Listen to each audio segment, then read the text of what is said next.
Good morning. This is Keisha Spivey, and I am bringing you Friday Fire. The verse that the Lord has put on my heart to share with you on today is Isaiah 61:3, and it says, "To all who mourn in Israel, he will give a crown of beauty for ashes, a joyous blessing instead of mourning, festive praise instead of despair. In their righteousness, they will be like a great oaks that the Lord has planted for his own glory." I don't know what situation you're facing. I don't know where you've been positioned. I don't know what you're dealing with. But what if you looked at it from the perspective that the Lord has planted you in that place for his glory? That there's something on the inside of you that he's working through. There's something that he's refining. There's something that he's doing in your life that will bring him glory.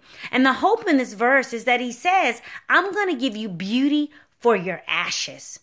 I don't know what you faced, and I don't know what turmoil you've had to overcome.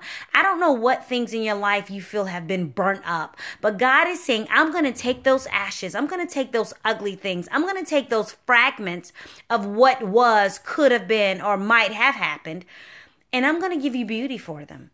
Not beauty according to what you think is beautiful, but according to what I believe is beautiful. And when we are children of God, then we have to understand that our lives are not our own, and what he wants to do in us and what he wants to do through us must always trump what we think needs to be done. And when you look at this verse, there are a couple things that he says. He says, I will give you blessings instead of mourning. Maybe you're grieving something that you've lost, or something that was taken from you, or something that you thought you should have had that you didn't have, or whatever it is. I don't know.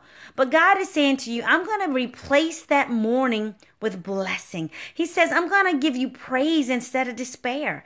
I don't know what you're disappointed over. I don't know how things are looking in your life or what challenges you're facing, but he is saying in this verse, I'm going to give you praise. And the last thing he said is in their righteousness, they will be like great oaks that the Lord has planted. So many of us are not living as oak trees. We're not living as oaks of righteousness. We're living like weeping willows. When the winds come, it comes up from the root system. Everything just lays down. But see, an oak tree is built to withstand the winds of life. It's built to withstand the seasons that come that are not so good, the seasons of growth and turmoil and development. You know, we all enjoy those seasons of joy and seasons where everything's working out like we like, those mountaintop experiences. But what about when you get in the valley? See, an oak can withstand that because they know that the seasons come and seasons go, but they also realize that this is just part of the process. It is part of what God is requiring of them so that they can be who God has ordained them to be. So it's up to you. When you look at these verses, and it talks about what you face, but it also talks about what's waiting on the other side. I challenge you, stop looking at your circumstances and stop looking at your situations and begin to ask God what he's bringing to you through it. Change your perspective. Change your focus.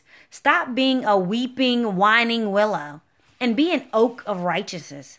One that has a root system that's planted deep. So when the storms come, you know what? It might lean a little bit.